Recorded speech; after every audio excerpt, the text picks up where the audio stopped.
I think there's UT in the house tonight. So thank you for that introduction. I don't have to introduce myself so much. So the question that I have is, how do you help to transform a low-income, working class, and working poor community plagued by all the accoutrements of poverty, chronic disease, gun violence, blight, unemployment, underemployment, and in a community that has also been dominated by the oil industry for over 100 years? And my answer is, you do it one seed at a time. So today I want to share the story of Urban Tilth. It's a 20-year-long story of an organization here in Richmond, primarily run by local residents.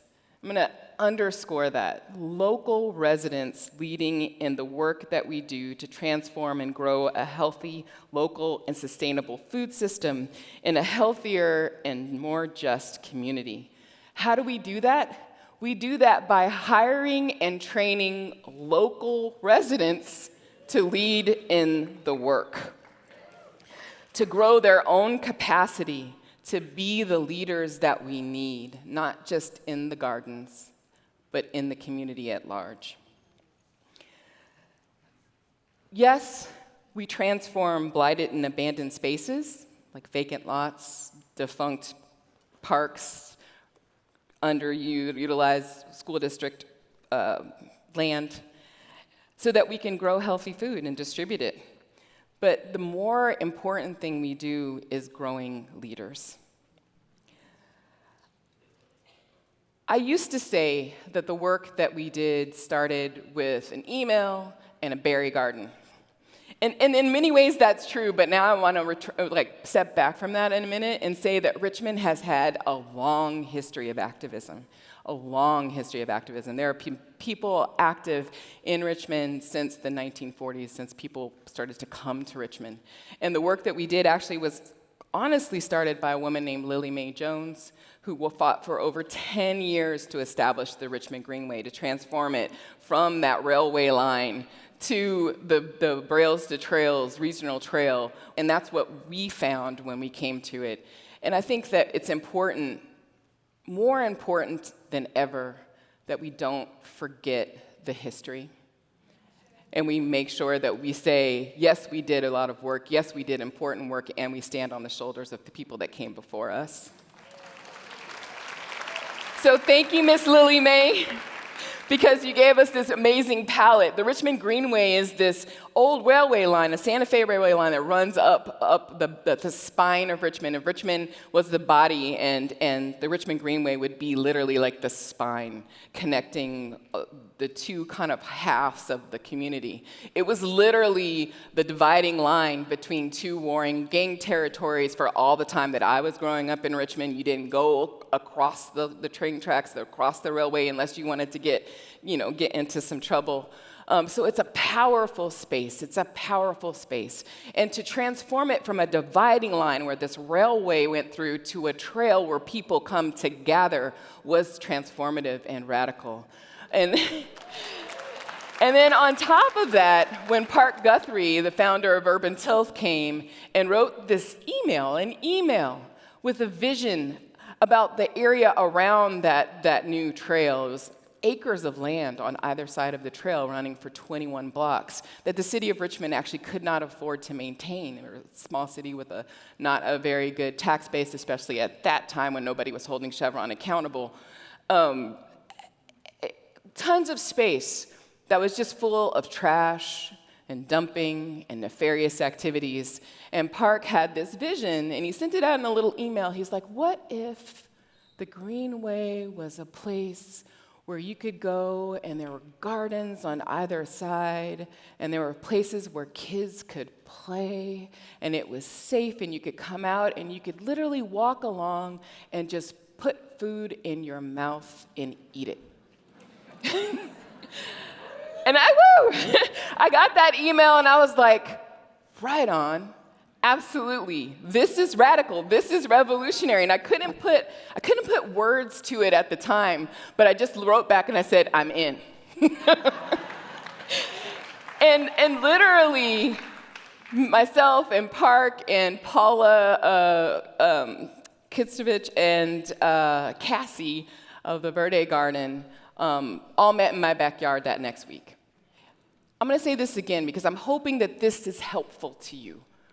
We met in my backyard in person.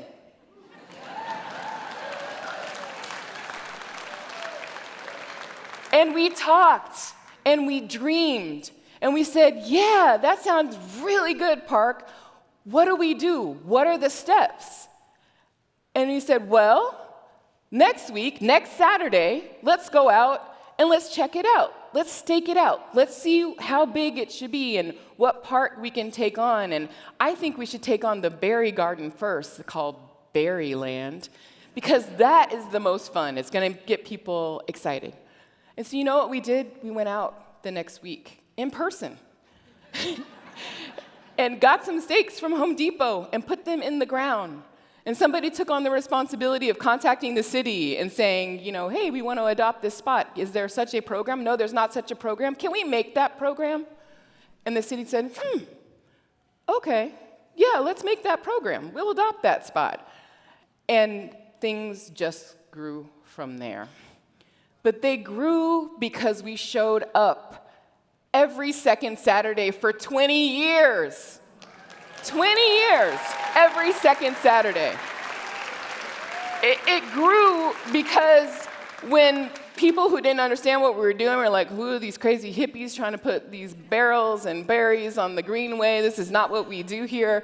When they kicked him over and asked us, who's going to eat that food?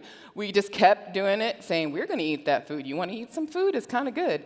We kept doing it year after year after year, no matter what came, what barrier came, what block came. We persevered. We thought up a way around it. We connected with more people who had more ideas. We started to do other things. When you're out there, when you're gardening, a good gardener just waters and, harvests or whatever. A great gardener looks at the landscape, interacts, becomes into relationship with the land and with the people and the flora and the fauna, and you get ideas. All kinds of ideas came out of this initial berry garden. So 20 years later, we have 4 blocks of food edible gardens along the Richmond Greenway, including an edible forest that has over 80 fruit trees. People get fruit all year long. We have a program at Richmond High School that teaches a year-round class, Urban Agriculture and American Food Systems, taught by Adam Boisvert, our amazing volunteer who started at Richmond Greenway and now teaches this class for 80 students every year for the last 14 years, training young people in our community about the importance of nature, the importance of growing food, the history of agriculture, how it changed, how it became this industrial kind of ag. And from that, we said, hey, this is great. Being in the schools, being on the Greenway is great. And there's so many young people who have nothing to do all summer. There's no jobs. There's no place to kind of get them engaged. Let's start a summer apprentice program. So we started a summer apprentice program. Now, 16 years later, we have had 40 kids every year deeply engaged in all of our gardens and all of our sites, learning all of this work and becoming the leaders we need. From that, we started a watershed restoration program, so with a lot of guidance from our good friend Brock Dolman, who's here, and amazing people at Occidental Arts and Ecology Center, because we realized that creeks run through our community, and it's not only about what we can do with vacant lots and transforming them into gardens, but we need nature to be leading us and teaching us in all ways, in all places. We need to free the waters. We need to take care of the waters. We need to actually have people in relationship to waters, and sometimes sometimes people have a better relationship with water than they do with food. You got to give people options. So we started the Basins of Relations program, which is a training program for young people to learn how to do watershed restoration work, collect native seeds, grow native plants, identify native plants, spread biodiversity, spread the gospel of biodiversity in an urban setting. From there, we expanded to include a whole host of water conservation programs that we're offering now. We've trained young people again to learn how to install laundry-to-landscape systems, offering it to low-income families. Over 500 homes is our goal in Richmond to put in laundry-to-landscape systems or other water catchment, drip irrigation transformations, native plants in the homes in Richmond. To do this transformation, train our young people, do this work. Along this long route, we're having so much success, so many people getting turned on, so many young people. I would go just into the post office or at Target, and people would be like, I was in your summer apprentice program. You got a job? You got something I could do? I want to get more involved. It's just really powerful how pervasive the impact has been, how all of these different programs are making an impact. And then in 2012, 7 years into this journey, there was the Chevron fire. I don't know if y'all remember that, but it was a fire that blackened the skies above Richmond for hours and hours and hours. It's a massive fire. You could see it from San Francisco.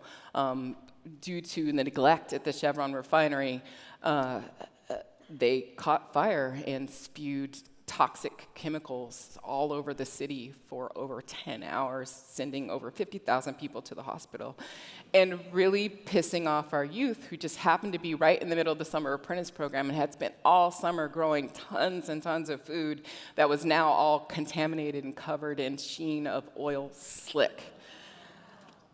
It was that moment where our work changed from only kind of this work around gardening and healthy food and transforming vacant spaces to a clear call to activism, a clear acknowledgement that we are a fence-line community and we have a responsibility to push back against the oil industries. We have a responsibility to engage in climate change, engage in just transition. And from that moment where all of our young people took all the produce that they grew and threw it on the stage of the community meeting that Chevron was having, saying, "You don't own the sky," our work really transformed. And we made the decision that it was really important to spend energy and time trying to envision what we are for, not only what we are against. I think that is just so important because it is hard. We can say we want peace and we want this and we want that, but what does that look like when the rubber hits the road? How do we want to change the economy? What is it that we need in our buildings and our structure? How do we do this differently? How do we take this amazing brain that we have and use it directed towards imagining what we need and then putting in the work to make it happen? Because it's not just enough to imagine it and to speak it. You actually have to show up every second Saturday for 20 years. Every day. In and out, no matter what happens, no matter what gets thrown at you, you have to think your way around. Today, we started Urban Tilth with 2, 3, 4 volunteers. Today, Urban Tilth employs 81 people across 14 programs, 7 sites. We're in the middle of building a 10-acre urban farm that will have hopefully, depending on what happens with this grant, we'll have a community resiliency center, a place to shelter when we have those fires. And we feed and grow food for over 500 families every week that we deliver. We work with the local health department, and I participate in the Veggie RX program, where doctors in our community who work at county health facilities prescribe vegetables as a treatment for chronic illness. And we've seen amazing results, people lowering their A1Cs who are diabetics, people who are taking their blood pressures down just by eating healthy, whole foods. It's a really hard moment. All of this work that we've done has led to such amazing, amazing things. The practice of farming teaches us a lot, right? In farming, you don't do something once and expect it to be done forever, right? That's not a thing, you know. Instead, you nurture, you harvest, you compost, you collect seed, you rest, and then you do it over again, season after season, year after year, without end. And it's the quality of our relationship with the soil, with the climate, with the flora and fauna that dictates whether or not we will create bounty or scarcity. I'm just going to say that again. It is the quality of our relationships, our individual relationships with the soil, with the water, with the flora and fauna, in the arena where we're doing this work that dictates whether we have bounty or scarcity. The lessons are there. And my question to everyone is, how do we take the lessons of the land and apply it to our approach and strategies for resisting tyranny?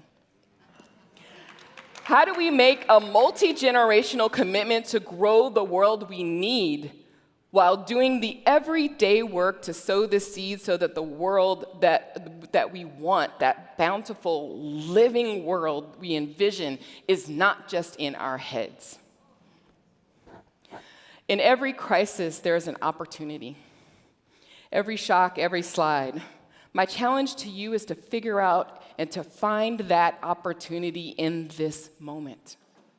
How do we apply the lessons of nature to teach us to create the strategies we need for today? Thank you so much. It's a pleasure to talk to you. I really want to honor all the UT folks who are here today for all your work. Another 20 years. Thank you.